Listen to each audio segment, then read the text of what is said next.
kasih karunia-Mu Bapa.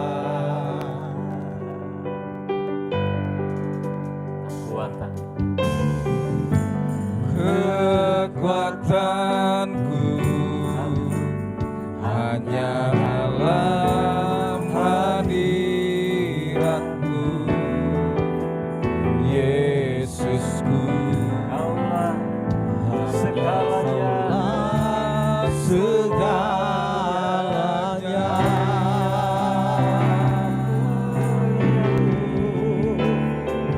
Ku yakin Kau hadir di sini.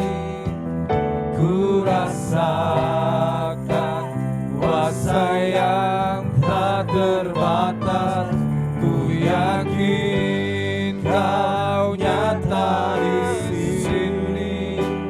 Kemenangan terjadi di sini. ku menyembah-Mu Tuhan. Ku menyembah dalam kudus hadirat-Mu.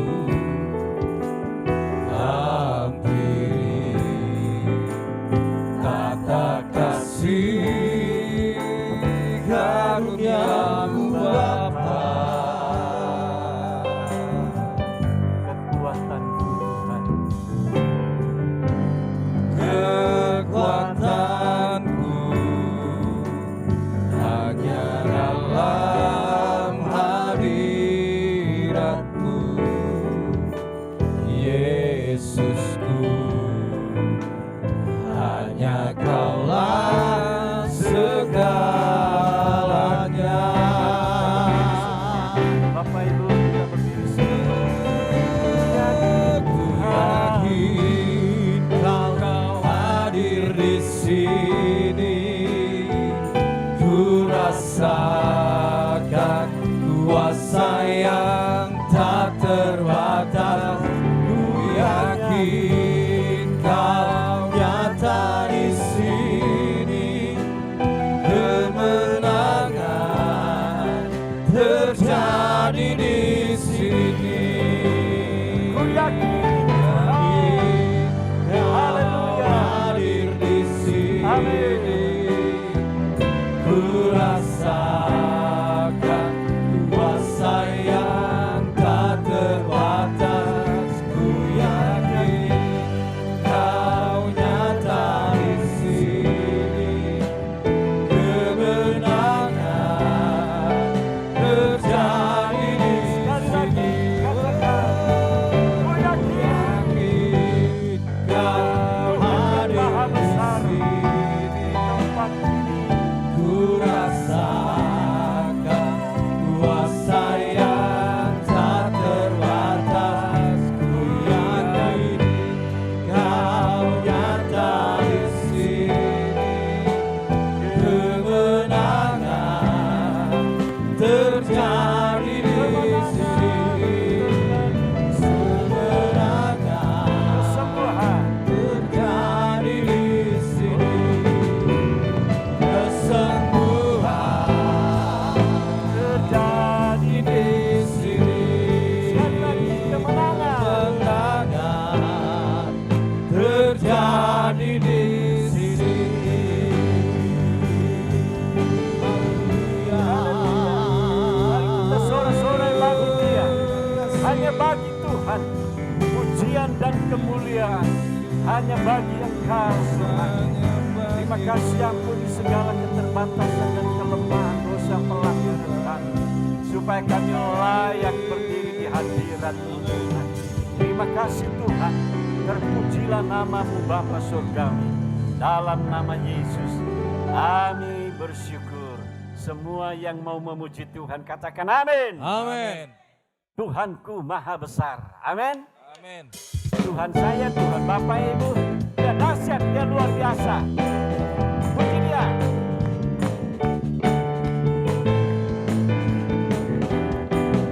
Go. Tuhanku maha besar.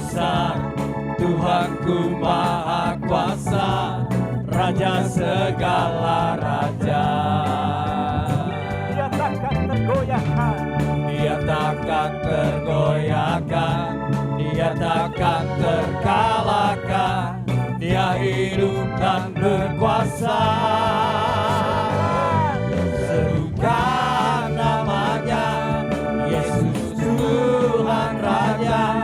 Segala kuasa tunduk dalam namanya. Dia luar biasa, perkasa mulia. Yesus nama di atas segala nama.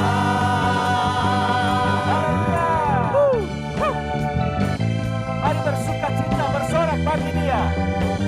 Sama-sama katakan, Tuhanku, Tuhanku Maha Besar. Tuhanku Maha Besar, Tuhanku Maha Kuasa, Raja segala raja. Dia takkan tergoyahkan, Dia takkan tergoyahkan, Dia takkan terkalahkan. Dia hidup dan berkuasa. Serukan namanya, Yesus Tuhan Raja. Segala kuasa tunduk dalam namanya. Dia luar biasa, perkasa mulia. Yesus nama di atas segala nama.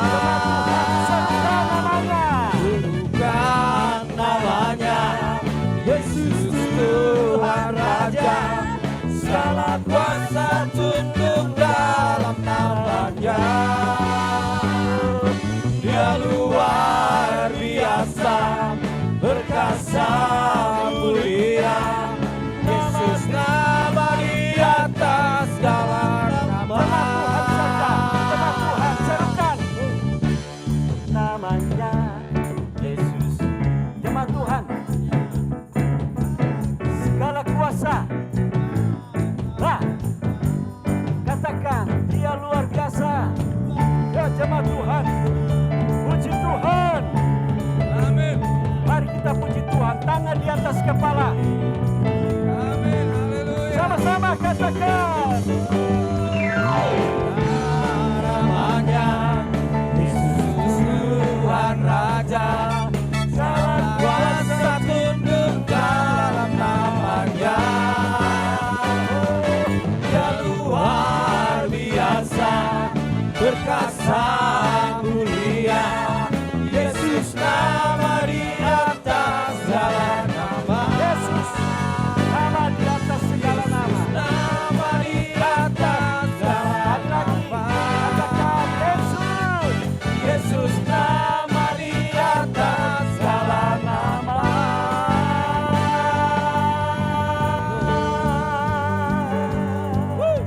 Amin. Luar biasa. Katakan Yesusku luar biasa. Bersama Yesus bisa dinikmati. Amin saudara. Percaya kita kepada Yesus yang kemarin sama Yesus sekarang sudah beda. Katakan sama-sama. Kaulah satu-satunya. Go.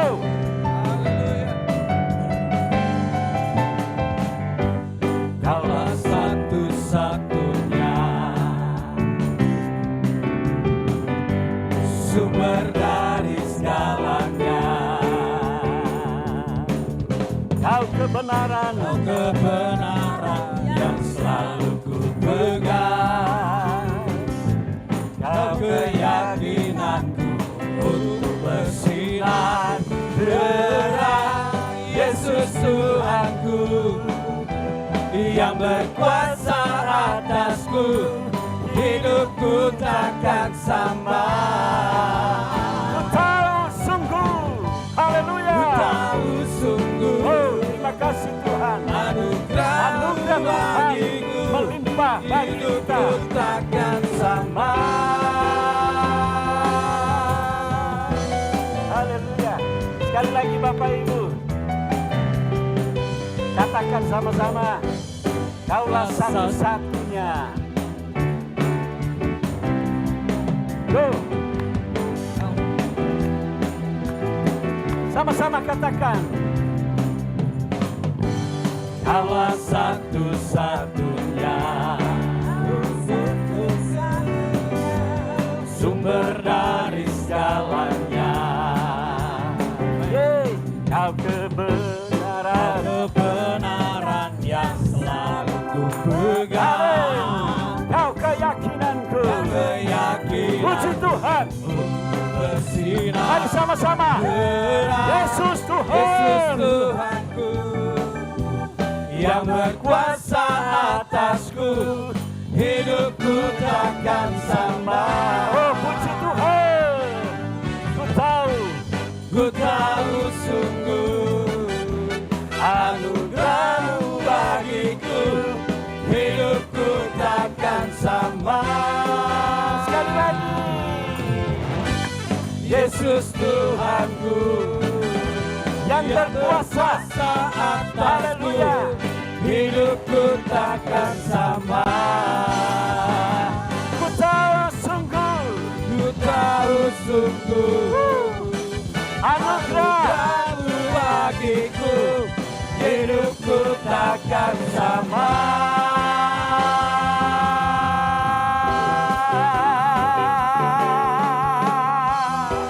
Oh, haleluya.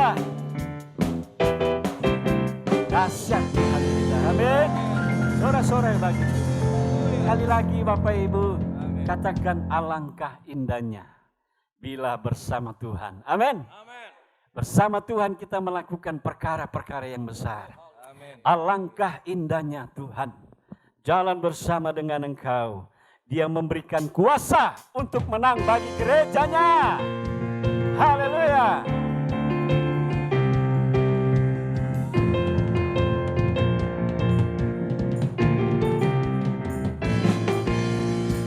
Sama-sama katakan, ya. Alangkah indahnya hidup di dalam Tuhan, yang mencurahkan berkat yang melimpah. Sama-sama. Alangkah Indahnya jalan bersama Tuhan, yang memberikan bersuasa untuk menang. katakan, Yesusku dahsyat, ku tak ragu kepadamu. Kau Tuhan yang setia di pihakku. katakan Yesusku dahsyat. Yesusku dahsyat, tak terbentuk kuasa-Mu. Kau yang terhebat, terbesar bagiku. Haleluya. Sekali lagi Bapak Ibu, katakan, alangkah indahnya hidup di dalam Tuhan.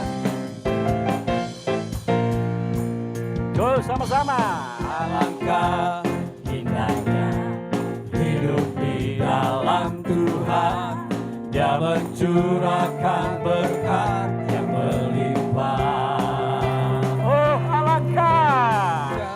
Alangkah jalan bersama Tuhan, Dia memberikan kuasa untuk menang.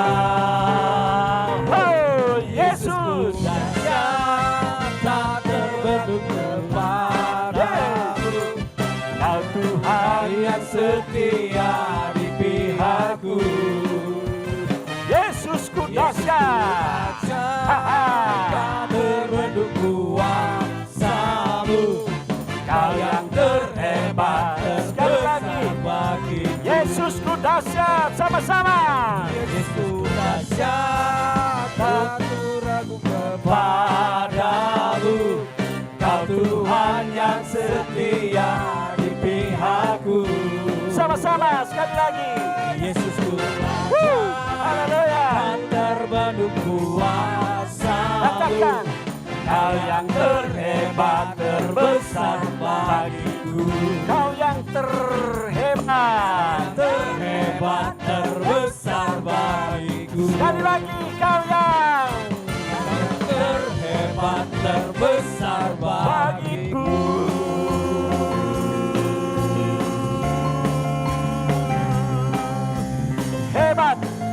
biasa Tuhanku. Haleluya. Ayo silakan duduk Bapak Ibu. Kita dikasih kesempatan, silakan duduk Bapak Ibu. Terima kasih buat semangat Bapak Ibu. Ya, semangat bersyukur obat COVID 2020. Amin. Haleluya. Kita siapkan, kita terus memuji Dia. Kita terus menyembah Dia. Haleluya. Katakan, oh, ku tetap cinta. Ku tetap cinta. Ku tetap cinta.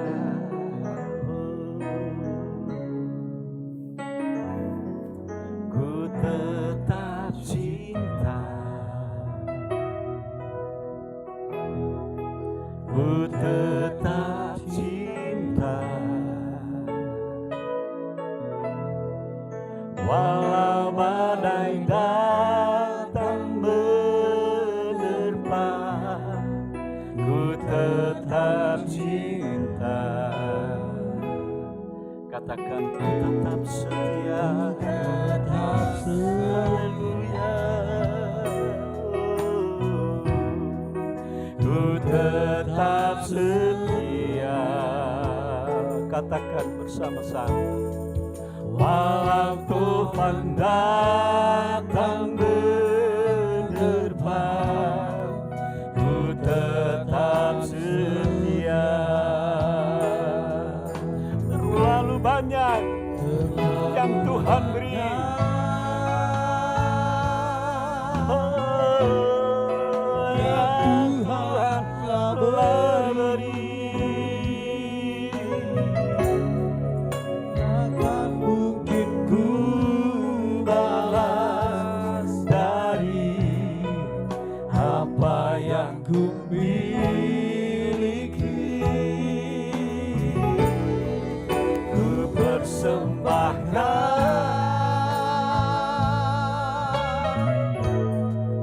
Seluruh hidupku, biar ku tetap cinta dan ku tetap setia sampai selamanya. Sekali lagi Bapak Ibu, kita katakan ku tetap cinta. Ku tetap cinta. Ku tetap cinta. Walau badai datang menerpa, ku tetap cinta. Ku tetap setia Tuhan. Haleluya. Katakan, ku tetap setia. Tetap setia. Walau tofan datang menerpa, oh menerpa, tetap. Mari jemaat Tuhan, sekali lagi kita berdiri. Mari puji Dia. Haleluya. Terlalu banyak yang Tuhan telah beri, yang Tuhan telah beri. Tak mungkin ku balas apa yang ku miliki. Oh haleluya. Katakan ku persembahkan, ku persembahkan.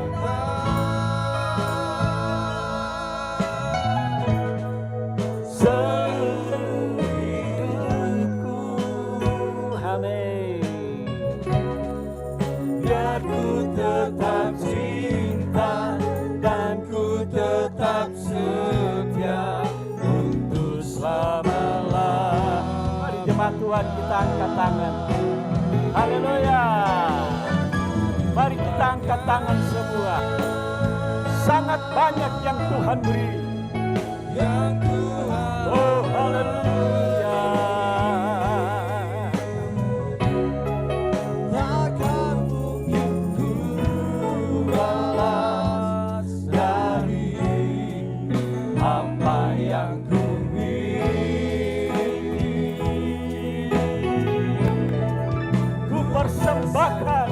kepadamu Tuhan. Thank you Lord.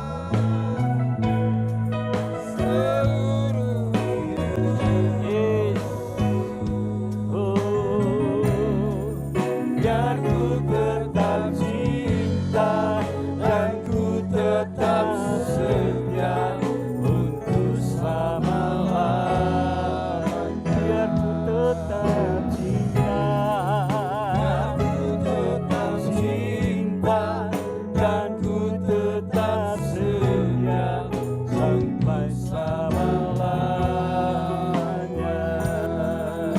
Haleluya.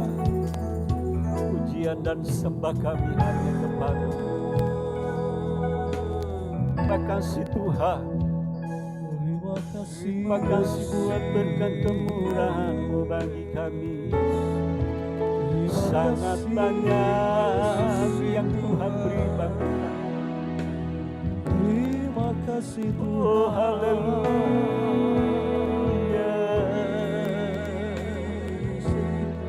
Masih terus Tuhan memberkati dengan firman. Haleluya. Kami butuh firman-Mu Tuhan. Kami butuh suara-Mu untuk menyembuhkan kami, untuk menguatkan kami, untuk memulihkan kami. Terima kasih Bapa. Berkati kami semua, berkati hamba-Mu. Kami terima firman-Mu Bapa. Dalam nama Tuhan Yesus Kristus yang siap menerima berkat Tuhan, katakan amin. Silakan duduk Bapak Ibu. Tuhan Yesus memberkati. Salam damai sejahtera di dalam nama Tuhan Yesus Kristus. Terima kasih buat kesempatan pagi hari ini yang diberikan kepada saya untuk menyampaikan firman Allah.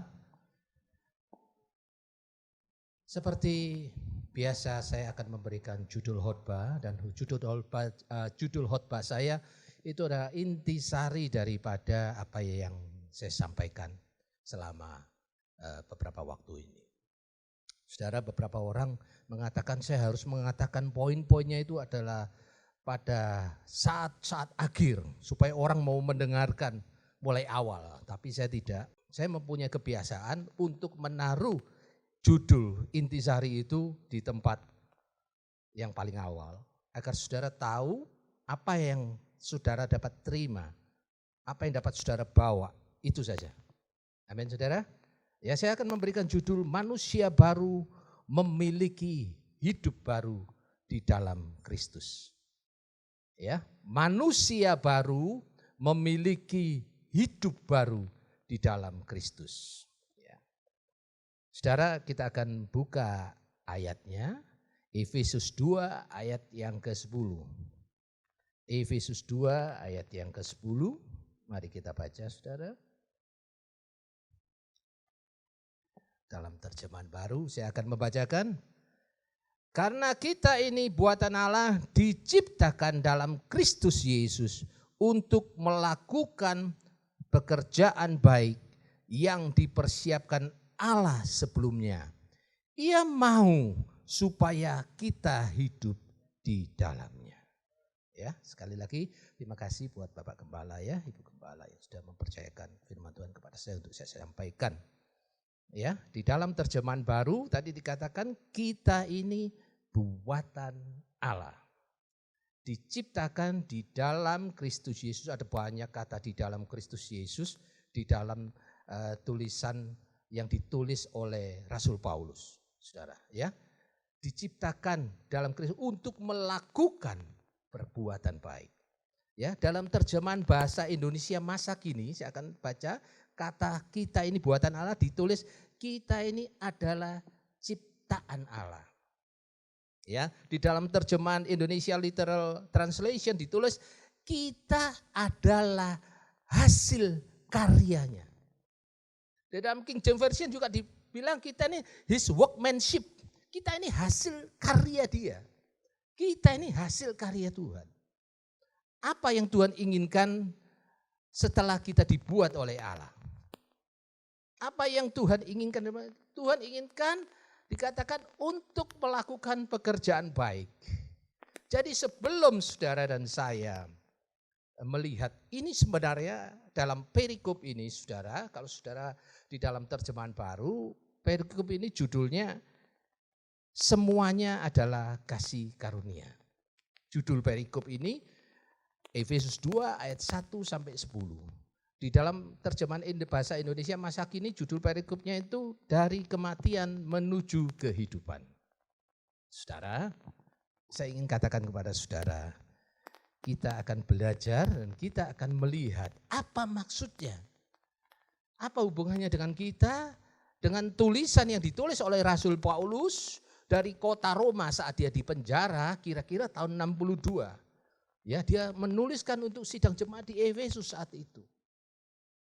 Ya, apa maksud tulisan ini, saudara? Saya akan membacakan ini kepada saudara dengan terjemahan juga yang berbeda agar memudahkan kita untuk mengerti. Hal yang pertama yang kita lihat ini, kita ini adalah buatan Allah. Kita ini ciptaan Allah. Kita ini karya Allah. Diciptakan sudah ditentukan oleh Allah untuk melakukan pekerjaan baik. Jadi apa selama ini kurang baik? Beberapa orang akan bertanya-tanya, jadi seperti apa hidup saya? Kenapa kamu berkata seperti itu? Apakah aku kurang cukup baik bagimu? Ya, surat Efesus ini ditulis saudara oleh Rasul Paulus untuk sidang jemaat di sana. Kala itu kita akan melihat ayat yang pertama. Apa isinya? Apa maksudnya? Coba saudara buka Efesus 2 ayat yang pertama. Efesus 2 ayat yang pertama katakan, jadi bagaimana keadaan kita sebelum kita diciptakan kembali, yang saya judulnya tadi manusia baru di dalam Kristus itu memiliki hidup yang baru. Ya, jadi manusia lama seperti apa kita ini? Ya, gambaran apa yang dipakai oleh Rasul Paulus untuk sidang jemaat Efesus kala dia belum mengenal Kristus. Efesus 2 ayat yang pertama, ya, kamu dahulu sudah mati karena pelanggaran-pelanggaran dan dosa-dosamu. Ya, di dalam terjemahan baru katakan demikian, di dalam terjemahan firman Allah yang hidup dikatakan dahulu saudara dikutuk Allah dan binasa karena dosa. Dalam terjemahan bahasa Indonesia masa kini katakan dahulu kalian mati secara rohani. Jadi fisiknya hidup, tidak ada yang berubah. Jadi apakah aku manusia baru? Aku dulu mati dibangkitkan hidup kembali saat ini? Firman Allah ini ditulis tentang hal-hal yang bersifat rohani, saudara. Ya, bahasa Indonesia masa kini menuliskan dengan hal yang mudah untuk kita pahami. Dahulu kalian mati secara rohani karena kalian berdosa dan melanggar perintah-perintah Allah. Jadi masalahnya adalah seperti ini. Jadi sebelum kita melihat ayat yang enak tadi, Efesus 2 ayat 10, yang terjadi adalah diungkapkan terlebih dahulu bagaimana kita, kenapa kita harus melakukan pekerjaan-pekerjaan yang baik, kenapa kita harus melakukan perbuatan-perbuatan yang baik, karena ternyata dulu kita ini, ayat ini menyadarkan kepada kita, kita ini sebenarnya mati secara rohani kita. Karena dosa, karena pelanggaran yang kita buat. Karena benih dosa yang ada di dalam kita. Itu membuatkan kita mati. Itu membuatkan kita tidak berarti. Hidup kita penuh dengan kejahatan tanpa kita inginkan sekalipun. Apalagi kita inginkan. Ayat 2 dan ayat 3 akan menjelaskan lebih jelas lagi. Dan saya akan kasih terjemahan yang lain juga. Saudara akan mendengar itu dan saudara akan kaget. Ketika kita membaca itu dengan lebih jelas dan mengerti. Dan ketika ayat-ayat ini disampaikan, ayat ini dibacakan, mari kita berkata ini untuk diriku. Jangan mengarahkan ini untuk orang lain, ini untuk diriku. Sebagai bahan introspeksi kita pada pagi hari ini. Kehendak Allah apa? Kita baca ayat yang kedua dan ayat yang ketiga. Kamu hidup di dalamnya karena kamu mengikuti jalan dunia ini. Karena kamu mentaati penguasa kerajaan angkasa, yaitu roh yang sekarang sedang bekerja di antara orang durhaka. Ayat yang ketiga. Sebenarnya dahulu kami semua juga terhitung di antara mereka. Ya, ini Rasul Paulus dan para pelayan. Ketika kami hidup di dalam hawa nafsu daging dan menuruti kehendak daging dan pikiran kami yang jahat. Pada dasarnya kami adalah orang-orang yang harus dimurkai sama seperti mereka yang lain. Saya akan bacakan di dalam terjemahan bahasa Indonesia masa kini, ya.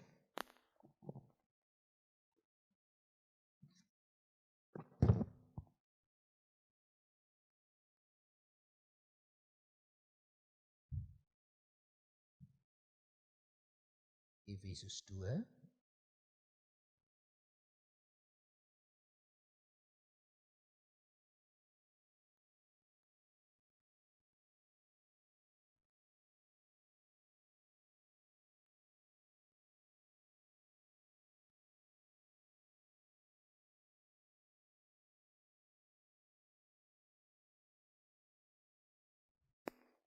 saya akan bacakan dalam terjemahan bahasa Indonesia masa kini.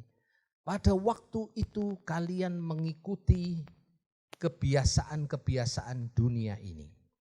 Berarti kalian taat kepada penguasa angkasa raya, yaitu roh yang sekarang menguasai hati orang-orang yang tidak taat kepada Allah. Dahulu kita semua sama juga dengan mereka. Kita hidup menurut tabiat manusia kita dan melakukan apa yang menyenangkan badan dan pikiran kita. Pada waktu itu kita adalah orang-orang yang kena murka Allah juga, sama seperti orang-orang yang lain.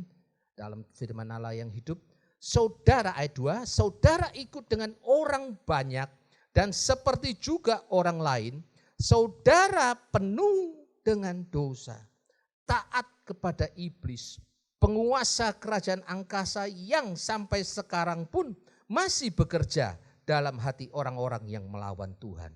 Dahulu kita semua sama saja dengan mereka. Hidup kita menunjukkan kejahatan yang bersarang dalam diri kita. Kita melakukan setiap perbuatan jahat yang kita kehendaki atau yang kita pikirkan. Kita dilahirkan dengan naluri jahat dalam diri kita dan berada di bawah murka Allah seperti orang lain. Wow, waktu saya baca di dalam terjemahan firman Allah yang hidup dan bahasa Indonesia masa kini, tersadarkan betapa jahatnya saya. Dan firman Allah begitu menembus di dalam hati saya, pikiran saya, bahwa hal-hal jahat ini itu bisa kita lakukan. Bahkan benih itu sudah ada. Dan bukan hanya itu saja. Apa yang kita kehendaki, pikiran-pikiran itu, beberapa orang itu melakukannya. Beberapa orang melakukan kejahatan begitu saja. Beberapa orang itu melakukan kejahatan seperti apa yang dia inginkan, dia kehendaki. Beberapa orang itu melakukan kejahatan yang sudah ada di dalam pikiran kita. Betapa jahatnya pikiran. Berapa banyak kita mungkin tidak melakukan kejahatan yang terlihat. Karena kita tidak melakukannya secara langsung dan tidak terlihat di hadapan siapapun. Tetapi kejahatan itu ada di dalam pikiran. Pikiran kita tertawan oleh dosa. Pikiran kita tertawan oleh kejahatan. Pikiran kita melayang-layang kemana-mana saat kita ada di dalam rumah Tuhan. Pikiran kita tidak tertuju kepada Tuhan pada saat bahkan hanya saat 1,5 jam saja di dalam gereja. Kita lebih suka di dalam gereja karena tempat ini mungkin tempat kita bisa sedikit mengalami kenyamanan di dalam roh kita. Jiwa kita. Tetapi kita tidak pernah tahu untuk apa kita ada di dalam gereja. Untuk apa kita bersekutu di dalam gereja. Pikiran kita kemana-mana. Perbuatan kita juga kemana-mana. Kita manusia lama, kita adalah manusia yang penuh dosa. Yang dikutuk oleh Allah. Tidak disukai oleh Allah. Dan dikatakan Allah murka dengan ini semua. Dengan pikiran-pikiran kotor saya dan saudara. Dengan perbuatan-perbuatan jahat saya dan saudara. Bahkan dengan apapun yang masih kita belum lakukan. Betapa Allah memurkai, Allah jijik dengan ini semua. Allah sangat tidak menyukai. Inilah kondisi yang terjadi di dalam sidang jemaat Tuhan di Efesus saat itu. Dan Rasul Paulus menuliskan, kamu, apa yang kamu alami ini dahulu, kami juga alami. Rasul Paulus dan para pelayan Tuhan lainnya juga alami. Hal-hal yang jahat, manusia-manusia yang lama. Saudara, berapa lama kita sudah dalam gereja? Apakah ternyata di dalam diri kita saat sekarang ini, ternyata kita ini masih belum memiliki manusia baru di dalam hidup kita? Atau dulu hidup kita itu sudah menjadi baru, tetapi kemudian menjadi rusak? Bisakah demikian? Bisa. Bisa terjadi, saudara. Bisa terjadi. Ada banyak yang terjadi. Ada banyak yang terjadi. Ada banyak yang mengalami. Pikiran-pikiran jahat. Pikiran-pikiran yang penuh dengan kesombongan, keangkuhan. Pikiran-pikiran yang tidak berkenan kepada Tuhan. Pikiran-pikiran yang mengingini hidup orang lain senantiasa. Pikiran-pikiran yang selalu negatif kepada orang lain. Ketika orang lain melakukan kebaikan, ditanggapi dengan negatif. Hal-hal seperti inikah yang harus kita pertahankan? Atau kita ingin diubahkan untuk menjadi manusia-manusia yang seperti Efesus 2 ayat yang 10.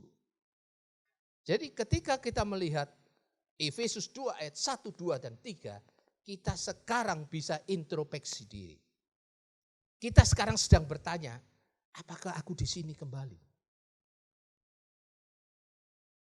Atau ini dulu adalah hidupku? Dan sejak aku berjumpa dengan Kristus, aku menjadi manusia yang baru. Hal ini tentu jika kita mengatakan yang terakhir, ini adalah hal yang menyukakan hati Tuhan. Amin, saudara. Menjadi hidup baru.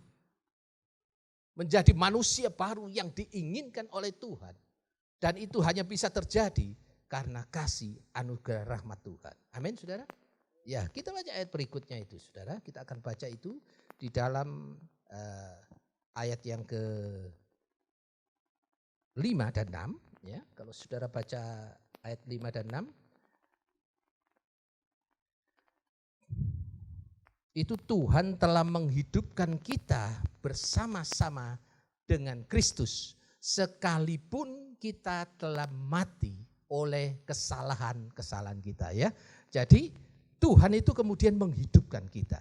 Kesalahan-kesalahan kita di ayat 2 dan ayat 3 yang paling mengerikan karena menulis dengan jelas sekali bagaimana hidup kita. Bagaimana dosa kita, perbuatan yang sudah kita lakukan nyata-nyata ataupun yang perbuatan di dalam pikiran kita. Yang Allah murka, yang Allah tidak menyukainya itu.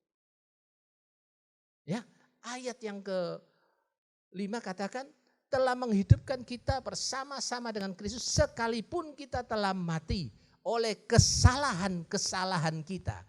Oleh kasih karunia kamu diselamatkan. Amin. Oleh kasih karunia. Ya, kemudian ayat 6.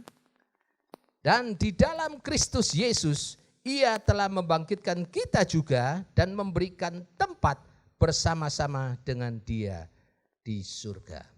Ayat 7, supaya pada masa yang akan datang Ia menunjukkan kepada kita kekayaan kasih karunia-Nya yang melimpah-limpah sesuai dengan kebaikannya terhadap kita di dalam Kristus Yesus. Ayat 8 adalah ayat kunci yang sangat berarti sekali. Ya. Sebab karena kasih karunia kamu diselamatkan oleh iman. itu bukan hasil usahamu, tetapi pemberian Allah.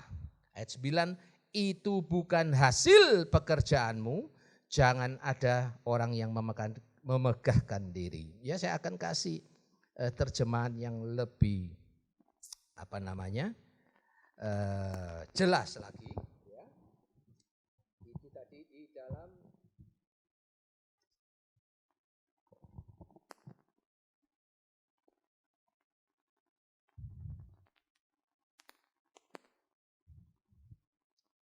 firman Allah yang hidup ya, terjemahan firman Allah yang hidup supaya saudara lebih jelas, gampang ya. Karena ada beberapa kata ini mempunyai pengertian yang lebih mudah dijelaskan lewat terjemahan firman Allah yang hidup. Ya, saudara bisa mendownload itu semua di aplikasi Alkitab ya, terjemahan-terjemahan tersebut yang saya sampaikan ini ya.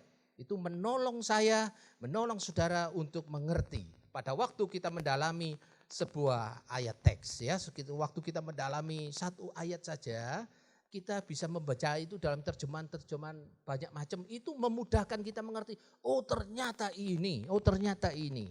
Nah, seperti itu. Saya akan bacakan dalam firman Allah yang hidup ya. Efesus 2 ayat yang 8 katakan demikian. Karena kemurahannya saudara diselamatkan karena iman kepada Kristus. Bahkan iman itu pun bukan dari saudara sendiri, melainkan juga merupakan suatu karunia dari Allah. Ayat 9, keselamatan bukanlah upah perbuatan baik yang kita lakukan, sehingga tidak seorang pun di antara kita dapat menyombongkannya. Wah, ayat ini sangat jelas. Jadi kita ini diselamatkan karena kasih karunia saja, titik. Kasih karunia karena apa? Karena kita beriman kepada Tuhan Yesus Kristus. Apakah kita memiliki iman yang besar sehingga kita dapat memohon kepada Tuhan untuk mendapatkan kasih karunia itu? Tidak, Alkitab menjawabnya.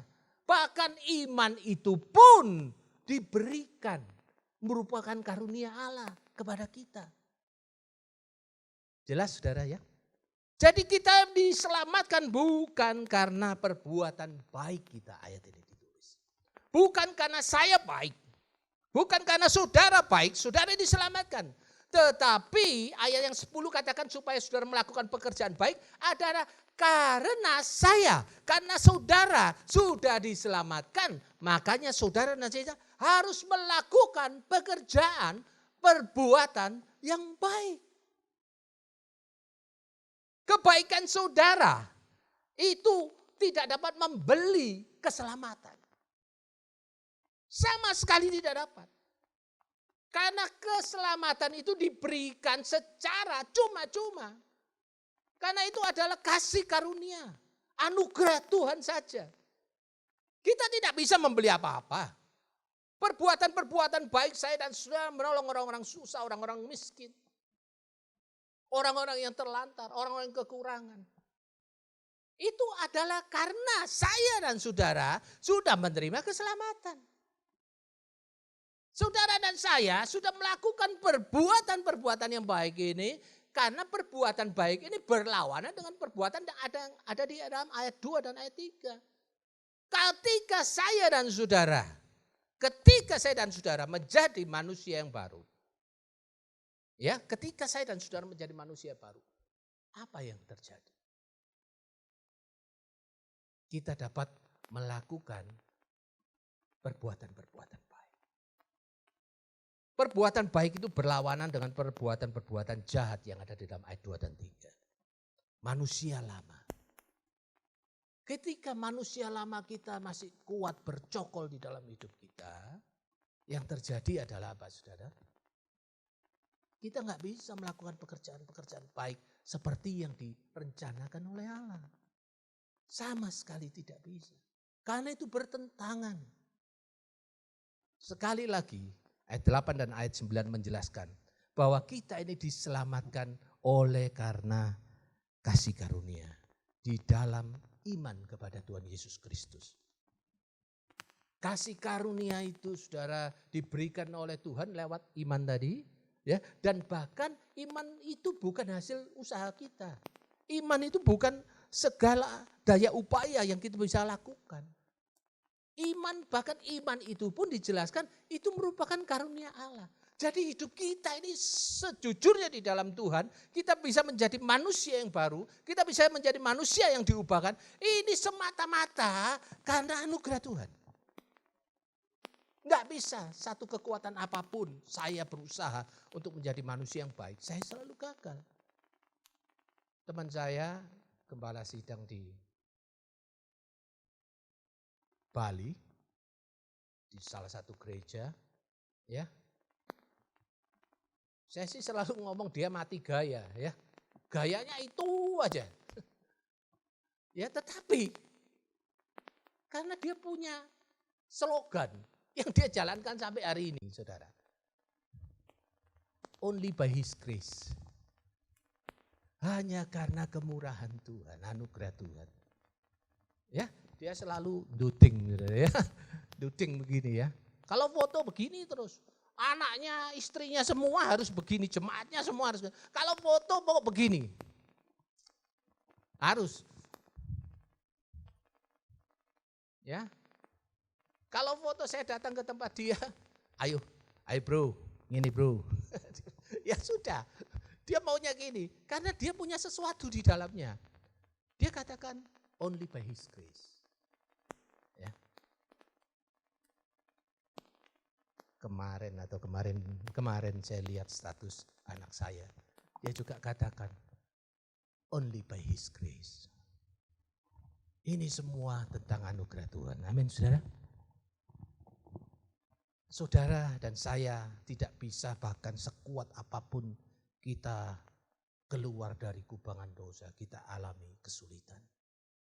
Hanya anugerah Tuhan semata. Amin. Anugerah Tuhan semata yang dapat memulihkan hidup saya, memulihkan hidup saudara. Diampuni, disucikan, dilupakan segala salah dan dosa pelanggaran kita. Jadi jika kita menjadi manusia yang baru, di dalam perjalanan hidup kekristenan kita, ternyata kemudian kita melakukan hal-hal yang mencoreng nama Allah. Bisakah itu terjadi? Bisa. Pernahkah itu terjadi dalam hidup saya? Pernah. Mungkin juga pernah di dalam hidup saudara. Pernah terjadi dalam hidup orang-orang yang saudara cintai. Orang-orang yang saudara kasihi. Tetapi saya ingin katakan satu hal di tempat ini. Ada berita baik untuk orang yang pernah dipulihkan dari manusia lama menjadi manusia baru. Kemudian hidupnya dihancurkan oleh perbuatan dia sendiri. Oleh keinginan dia sendiri. Orang bisa lemah, orang bisa salah, orang bisa jatuh. Orang bisa jatuh berkali-kali. Tetapi selama masih ada kesempatan, anugerah Tuhan terbuka bagimu. Anugerah Tuhan selalu terbuka. Satu kali Yeremia dipanggil oleh Tuhan. Yeremia kesinilah. Ya, kita akan baca ayat ini. Ayat ini bagus sekali.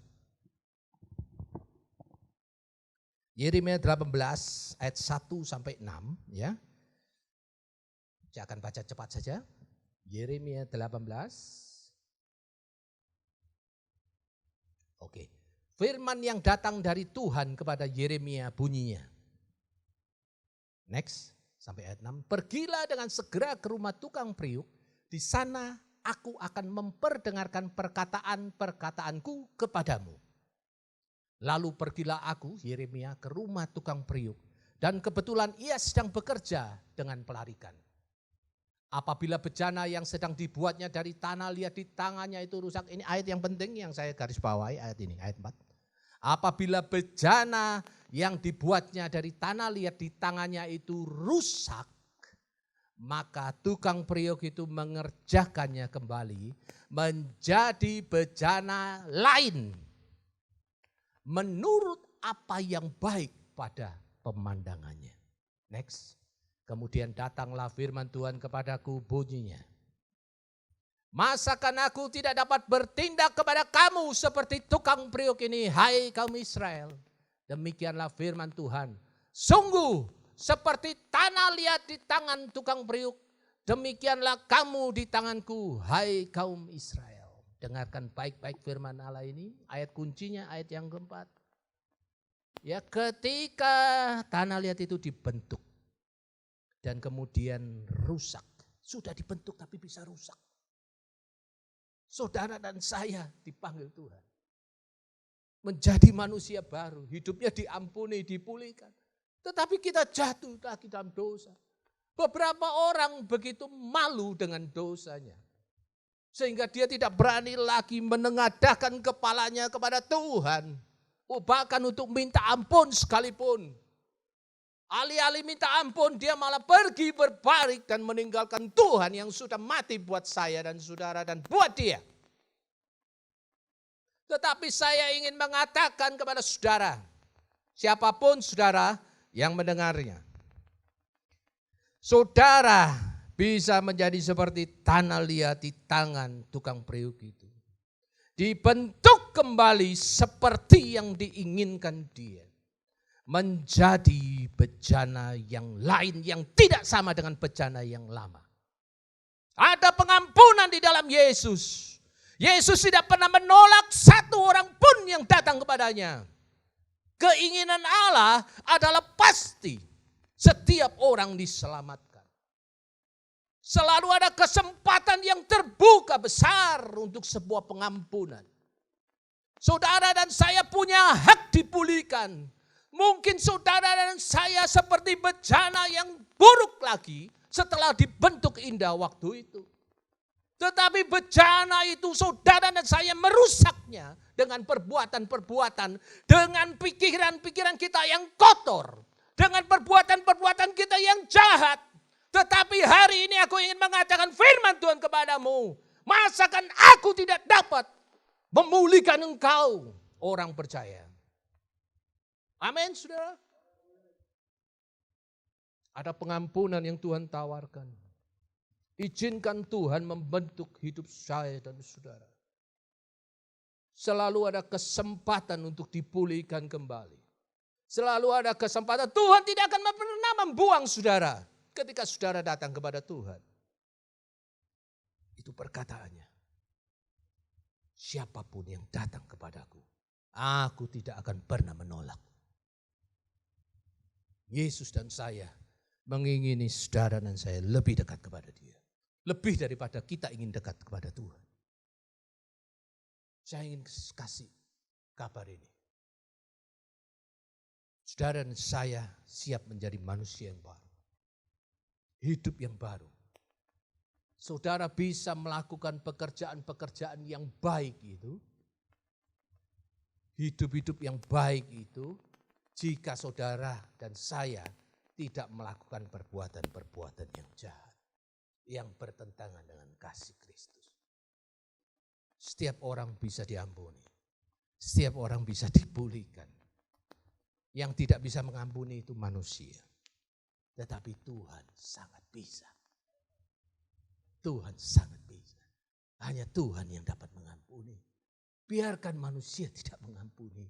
Tetapi Tuhan yang hidup, Dia yang dapat mengampuni hidup saya dan saudara. Amin, saudara. Laigen dan Nick, kakak beradik yang saling mengasihi. Mereka berkali-kali naik gunung, mereka orang Amerika. Satu waktu di bulan Januari tahun 2008, mereka naik di gunung di sebuah daerah di Colorado. Dan saat itu gunung itu bersalju. Ketika mereka sedang naik, kemudian Laigen mengalami kecelakaan, tergelincir, dan kemudian di dalam cerita itu Laigen meninggal karena kecelakaan itu. Nick kakaknya begitu terpukul dengan kematian adiknya, adik perempuannya, Laigen. Kemudian setelah melewati masa duka, dia masuk ke kamar Leiken. Saudara, dia membaca apa yang Leiken tulis. Saya akan membacakannya buat saudara. Ini kisah nyata.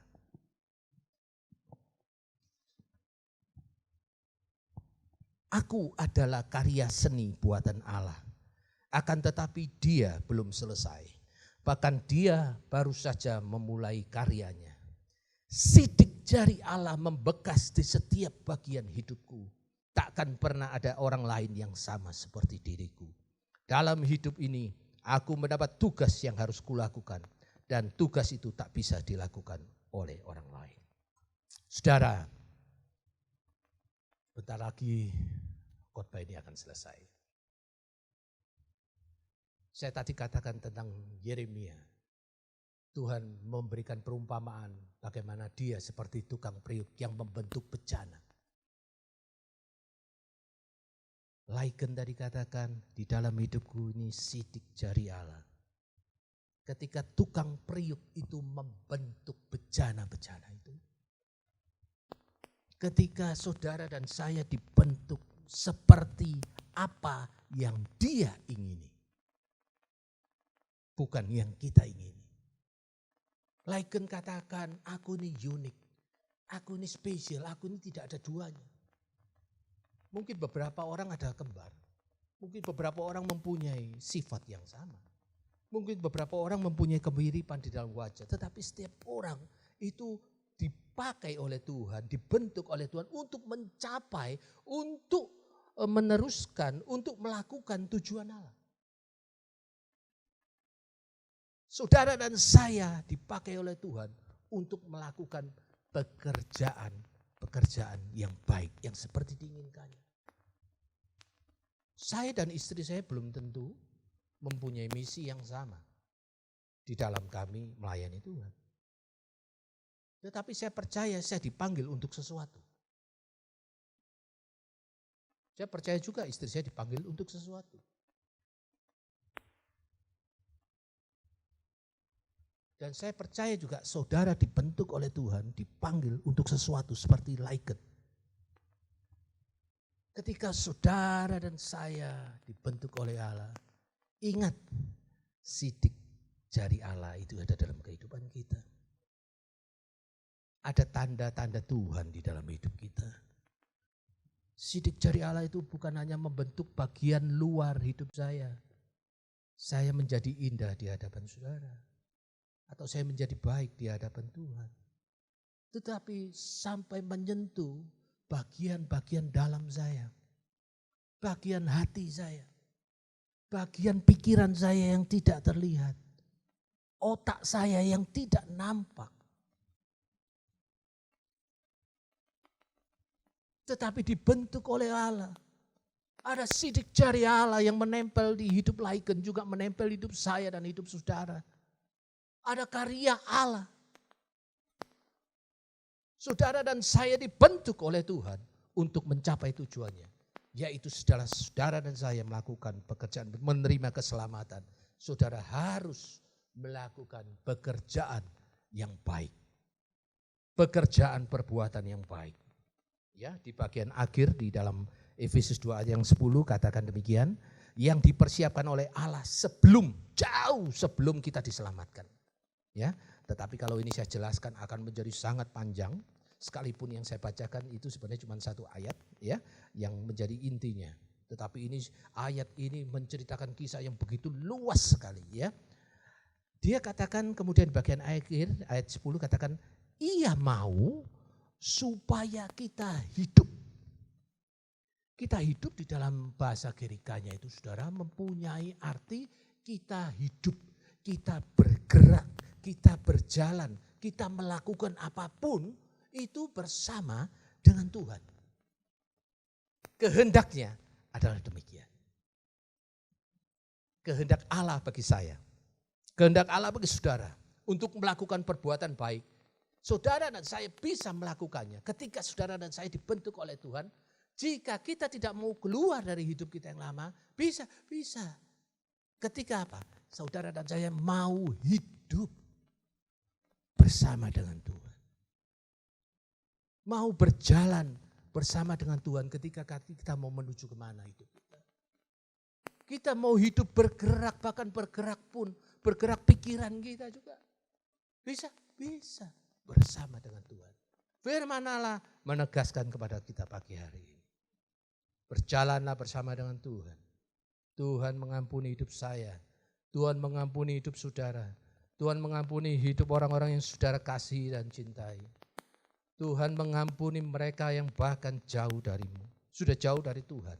Berdoalah untuk orang-orang yang saudara kasihi. Berdoalah untuk orang-orang yang saudara cintai. Karena mereka pun punya hak untuk ditarik kembali. Untuk diampuni dan menjadi ciptaan Tuhan yang dipakai untuk kemuliaan nama Tuhan. Amin, saudara. Iya. Terima kasih saudara sudah mendengarkan khotbah ini pada pagi hari ini. Saya undang para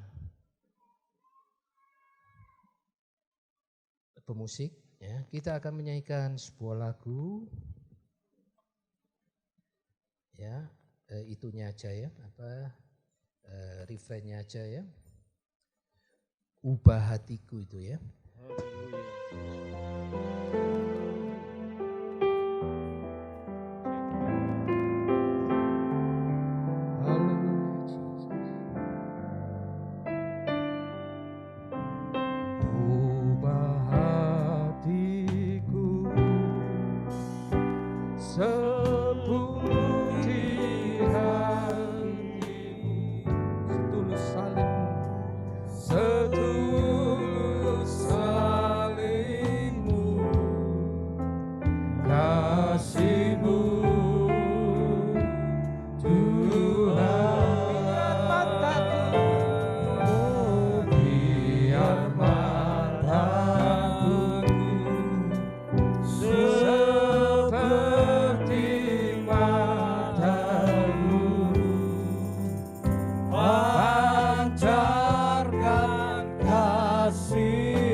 Sekali lagi, ubah hatiku.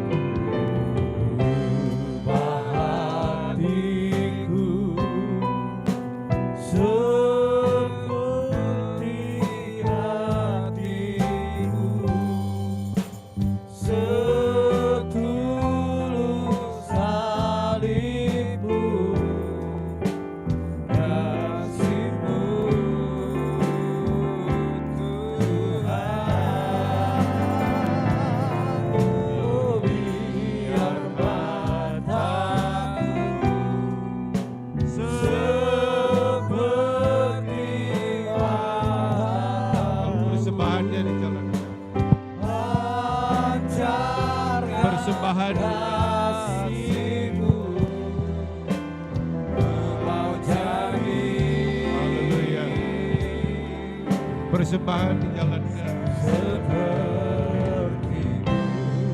hatiku,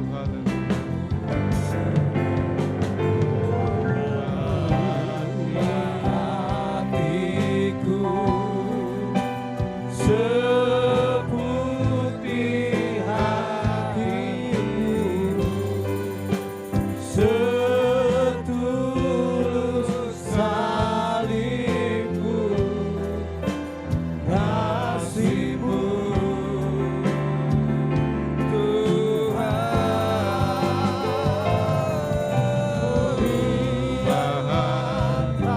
Kita berdiri semua seperti matamu pancarkan kasih-Mu, Ku mau jadi seperti-Mu,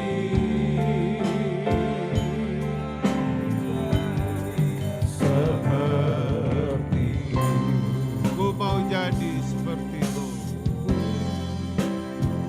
Mau jadi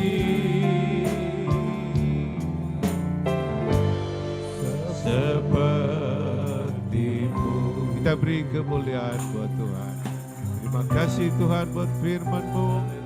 Kiranya memotivasi kami, menghibur kami, dan membuat kami mengerti bahwa semua yang ada pada kami, keselamatan, hal-hal yang ada dalam dunia, bahkan kehidupan kami sendiri secara pribadi adalah oleh kemurahan Tuhan saja.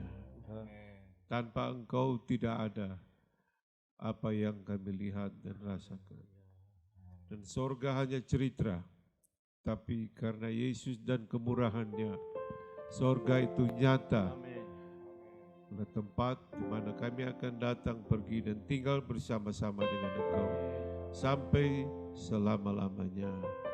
Dalam nama Yesus yang percaya katakan amin, haleluya. Kita nyanyi Satu Kota Tanpa Malam dan kita akhiri ibadah ini.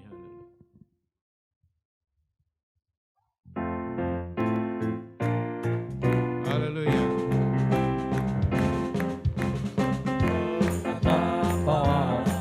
Di Yerusalem baru, rumah Bapa indah mulia. Aku rindu ke sana bersama Yesus Tuhanku. Aku rindu ke sana buat selamanya.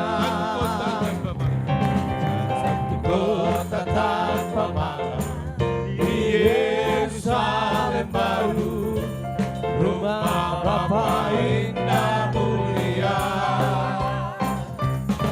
Aku rindu ke sana bersama Yesus Tuhanku. Aku rindu ke sana buat selamanya. Aku rindu ke sana. Aku rindu ke sana bersama Yesus Tuhanku. Aku rindu ke sana buat selamanya. Aku rindu ke sana bersama Yesus Tuhanku. Aku rindu ke sana buat selamanya. Haleluya. Saudara angkat tangan dan terima berkat dari Bapa kita yang baik di surga. Keselamatan di dalam Tuhan kita Yesus Kristus dan oleh kekuatan, penghiburan, penyertaan Allah Roh Kudus saat ini sampai Maranatha dia datang kali kedua. Di dalam nama Tuhan Yesus Kristus Gembala kekasih jiwa kami dan yang percaya katakan amin.